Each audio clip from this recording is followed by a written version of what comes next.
Well, he had the wherewithal. He knows when to get down. He knows when the pocket's clean for him to throw and when to run. Like I said, you got to have a feel for that. He has a great feel for that, and that's part of his game that helps our offense be better, and we like it.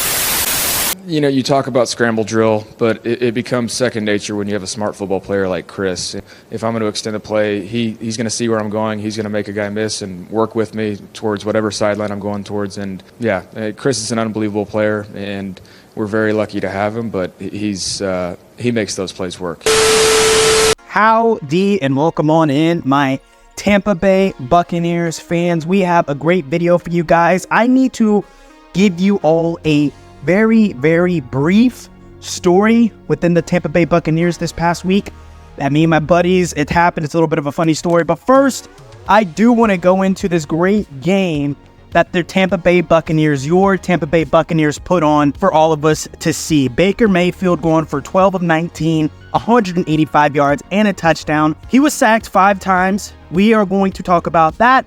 And then we have him leading, right? He is the leading rusher with 34 yards on 5 carries, of course, getting into the end zone. And then Chris Godwin, howdy, how are you doing? Welcome on back. The old man still got it. That's a joke. 7 receptions, 117 yards, and a touchdown. Now, let's get to the story. I am going over certain plays, going over certain spreads, pretty much every Tuesday morning. That's what I do. I enjoy the sports betting realm. I am digesting all of the spreads, and I'm like, okay, I see Panthers. I'm going to stay away from that. All right, Saints, okay. +7 Buccaneers. What? +7 Buccaneers?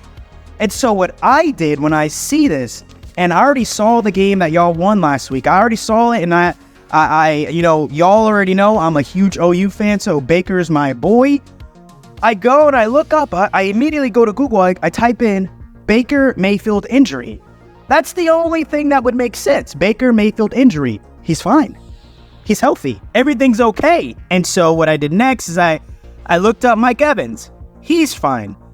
And I'm just trying to figure out how, in what realm, in what world, the Tampa Bay Buccaneers could ever be +7 favorites in the NFL. Like, honestly, this team is legit. This is a playoff team. They went to the playoffs last year. They won a Super Bowl a few years back.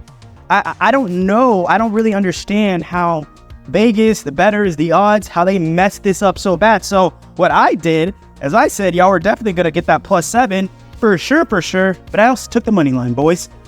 I took the money line. I did it. And so to go on into this story, me and my buddy, and we're sitting down on the couch, and he's going through the spreads, getting everything ready. He's about to make some bets. And he says, Miles, what's your favorite play of the week? What's your favorite play of the week? I didn't even say anything yet. He's still scrolling. And he goes, what? Bucks +7. I go, there it is. And we went through the whole briefing. We were trying to figure it out. And the way sports betting kind of goes, it's like if something looks so crazy, you kind of just go with the flow.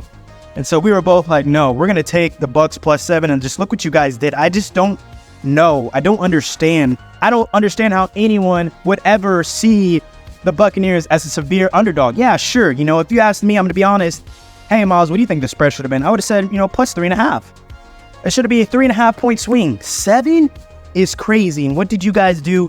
You guys delivered. Like I said, we will be going over the 5 sacks a little bit later. I would have to start with saying this team is legit. You guys have not slowed down. A lot of people, and I'm assuming this +7 is a reminiscence of it. A lot of people thought y'all are one in the pack, an average team, a team that will have highs and lows, a team that if they make the playoffs, it's by luck. No. And that's what I'm trying to tell people. That's why I always try to inform people. These are still professionals.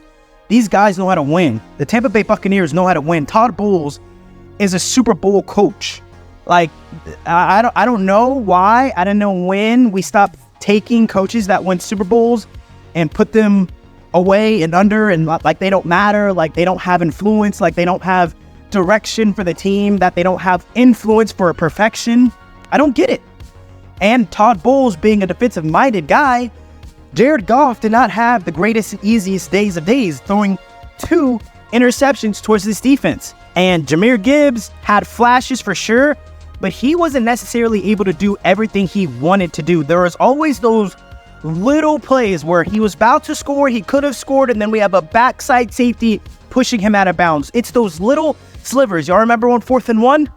On 4th and 1, when he breaks the line of scrimmage, breaks through the trenches, he has a touchdown. It's right there. But Todd Bowles, it's about dedication. It's about discipline. It's about fighting to the whistle, not playing to the whistle. What is this, kindergarten? Fighting to the whistle. And that's what that backside safety is. Unfortunately, I don't have his name, but this is just a beautiful moment. This is chalkboard material for the Buccaneers in the future. Everything is really happening. And like I said, Chris Godwin, what a phenomenal game going on for that 41-yard touchdown split. Now, I would say, Rachaad White, Bucky Irving, we need a little bit more, right? We need a little bit more. We need this run game to really take hold. And the best way for this run game to really take hold is if our big boys up front are blocking. Aiden Hutchinson really had a field day, guys. And I know you guys got unscathed this time, but come playoffs, the divisional opponents, that's not going to fly. And when we talk and we really go in depth about the grand scheme of things, at the end of the day, this is a problem, right? We got to clean that up. Got to clean up the trenches. So Aiden Hutchinson had a baller of a game, of course, but I believe that this offensive line is going to be able to get things right, get things better in order, to get this offense really fluctuating. Like Baker was making plays with his legs. Baker was doing some pretty incredible things with his legs. So it's just a matter of time until this offensive line, maybe, it's still week 2, right? I personally, I don't put out legit opinions or legit takes until after week 3. That's when I think everyone's kind of warmed up. Everyone's get like 3 games in. So you are what you are at that point. This offensive line, clean this up, guys. This is not okay. Not okay. And so we got to protect Baker, because if Baker goes down, that's a season. If Baker doesn't feel comfortable, which is very rare for him to do, to ever feel is uncomfortable, it's just not going to bode well for the team at all. At all. And so I would just say that, guys, let me know what you think in the comments on the game. What did you see? Who did you see out there performing? You guys have the Denver Broncos next week. And I believe this is a for sure win. But like we said in the beginning, these are professionals. The Denver Broncos, that's not a team you just can walk by and just win because you have the better overall. You know what I mean? You have the better overall. Keep playing championship defense. Baker, keep balling, dude. Keep escaping the pocket. Keep making those whippersnapper types of throws.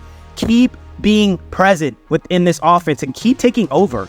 It's just beautiful to see Baker's journey. Once again, yes, OU fan. And I just think he's now starting to enter veteran, very much star quarterback pedigree, especially after him pulling out this type of victory with having 5 sacks.